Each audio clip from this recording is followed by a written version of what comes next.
اب جو جدید طریقے اس وقت سکھائے جا رہے ہیں ہمارے کسانوں کو اور کلائمیٹ چینج کے چیلنج سے نمٹنے کی جو تیاری دی جا رہی ہے، جو اس وقت ان کی تربیت کی جا رہی ہے، کتنی امپورٹنٹ ہے ان حالات میں؟ اور یہ بہت پہلے شروع ہو جانی چاہیے تھی یا ابھی بھی یہ درست وقت ہے اس کے شروع کرنے کا؟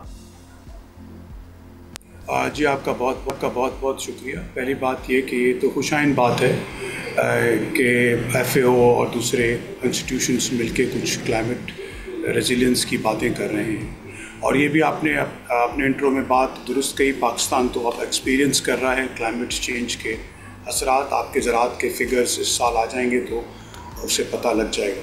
دیکھیں، فارمرز تو اس کو جھیل رہے ہیں پچھلے 10 سالوں سے، اور میں آپ کو ایک بہت بڑی کراپ کے اندر ان کا وہ بتا دیتا ہوں کہ فارمرز نے خود کیسے اس کو رسپونڈ کیا۔ دیکھیں، کاٹن آپ کی جب کم ہوئی تو انہوں نے یہ ریئلائز کیا کہ اگست اور سپٹمبر میں جو بارشیں پڑتی ہیں وہ کاٹن کو ختم کر دیتی ہیں، تو انہوں نے 2023 کے اندر فیبروری اور مارچ کے اندر خود سمجھ کے کاٹن لگائی، اور آپ کے جو نمبرز آئے پھر آپ نے دیکھے 2023 کے اندر کہ وہ 35 to 40% جمپ ہو گیا سندھ کی کاٹن میں۔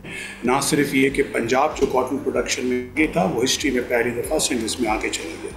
تو فارمرز تو اپنے طور طریقے سے اس کو کر رہا ہے، اور وہ کوشش کرتا ہے جتنا اس کی دانش میں سمجھ میں بات آتی ہے خود کرتا ہے۔ اب یہ میجر دے آیا، درست آیا، اچھی بات ہے، لیکن ایز فارمرز ہم کنسرن تھوڑا اس معاملے میں ہیں کہ مسئلہ ہوتا ہے کہ جتنے بھی ہمارے انسٹیٹیوشنز ہیں جن کے ساتھ یہ کام کرتے ہیں، ان کی ڈلیوری بہت کمزور ہے، تو ان کے اثرات اور جو آتے ہیں وہ بڑے کم آتے ہیں۔ ہم تو ان انسٹیٹیوشنز کو کہتے ہیں کہ جو ریئل آپ کے اسٹیک ہولڈرز ہیں، جو فارمرز ہیں، آپ ان کو بھی انوالو کیجیے۔ انفارچونیٹلی ہمارے انسٹیٹیوشنز بہت پیچھے ہیں، ان کی ریسرچ اور ڈیولپمنٹ اور جو چینجز ہیں دنیا میں، اس طرف ان کی نگاہیں، سوچ اور سمجھ اور سوچ ویچار بہت کم ہے، گفتگو میں بھی کم نظر آتی ہے، تو اس لیے آپ کو اس کے اثرات کم ہیں۔ ہمیں صرف اس چیز کا خدشہ ہے، ورنہ یہ کہ ایک اچھی چیز ہے۔ امید کرتے ہیں کہ یہ تو بھی پروگرام شروع ہونا ہے تو شاید کہ اس کے کوئی اچھے اثرات آ جائیں، but it is more than training actually. It is کہ آپ بیج کس طرح کے لا رہے ہیں، آپ کلائمیٹ ریزیلینس میں کیا اقدام اٹھا سکتے ہیں، وہ چیزیں زیادہ اہم اور امپورٹنٹ ہیں۔ صحیح۔ تو محمود صاحب، یہ زرعی زمین کی تیاری اس وقت ایک ہمارا کسان کیسے یہ تیاری کرتا ہے، اور جب ہم ترقی یافتہ ممالک میں دیکھتے ہیں تو وہاں پر اس میں کیا فرق ہے؟ پھر جو بیج کے معیار میں اس وقت بہتری کی ہم بات کرتا ہوں، پچھلے 20 25 یا 30 سالوں میں ہمارے اس سیکٹر میں یا بیج کے معاملے میں تو ہم کوئی ترقی کر ہی نہیں سکے ہیں، کوئی پروگریس ہماری سامنے آئی نہیں ہے۔ اس میں کتنی تیزی کی اس وقت ضرورت ہے؟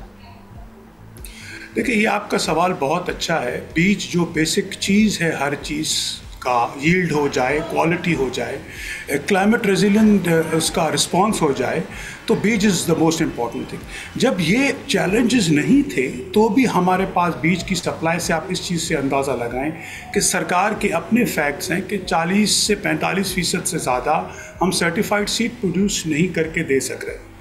اس وقت جو آپ کے 5 میجر کراپس میں جو سیڈ لگتا ہے، وہ علاوہ گندم کے زیادہ تر آپ کا باہر کا آیا ہوا امپورٹڈ سیڈ ہے۔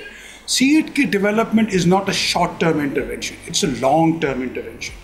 ہمارے پاس بہت بڑے بڑے ادارے سیڈ کے بنے ہوئے۔ سندھ کے پاس اپنا جو سیڈ کارپوریشن کہلاتی ہے سندھ کی، اس کے پاس 6000 ایکڑ ہے، اور اگر آپ گروور سے پوچھیں گے تو ان کو اس کا پتہ ہی نہیں ہوگا کہ سیڈ کارپوریشن کوئی بیج لے کے آئی، کوئی بیج پرووائڈ کرتی ہے، تو وہ بالکل چیزیں موجود نہیں ہیں۔ زمین کی تیاری، ریزیلینس پیدا کرنا، یعنی ہمارے جو کاشتکار ہیں اس ملک میں، جو ہمارے کاشتکاری کی اسٹرینتھ جو باہر سے زیادہ یہ ہے کہ ہمارے پاس ڈائیورسیفائڈ کراپ ہے، باہر یونیک کراپ ہے۔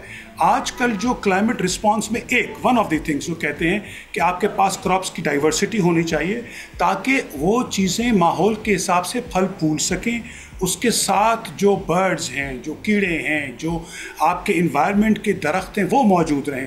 آپ دنیا کی بین الاقوامی جا کے زراعت دیکھیں، وہ تو ہزاروں ایکڑ پہ ہر چیز اڑا دیتے ہیں، جو کہ ہمیں زراعت بڑی اچھی لگتی ہے، اور وہ انہوں نے اس سے ایکسٹرا آرڈنری کیمیکلز استعمال کر کے اور پروڈکشن بھی زیادہ لی ہے۔ تو یہ ہماری اسٹرینتھ ہے۔ اس کا مطلب یہ ہے کہ ہماری جو اسٹرینتھ ہے اپنی ایگریکلچر کی، اس کو آگے لے کے جانے کی ضرورت ہے۔ ہاں، ہمارے پاس چیلنج یہ ہے کہ ہائی ٹیمپریچرز کی وجہ سے جو ہماری مٹی اور سوئل ہے، اس کا جو آرگینک میٹرز ہیں وہ بڑے ریڈیوس ہو گئے ہیں، جس کی وجہ سے جو فرٹیلیٹی ہے ہماری زمینوں کی بڑی کمزور ہو گئی ہے۔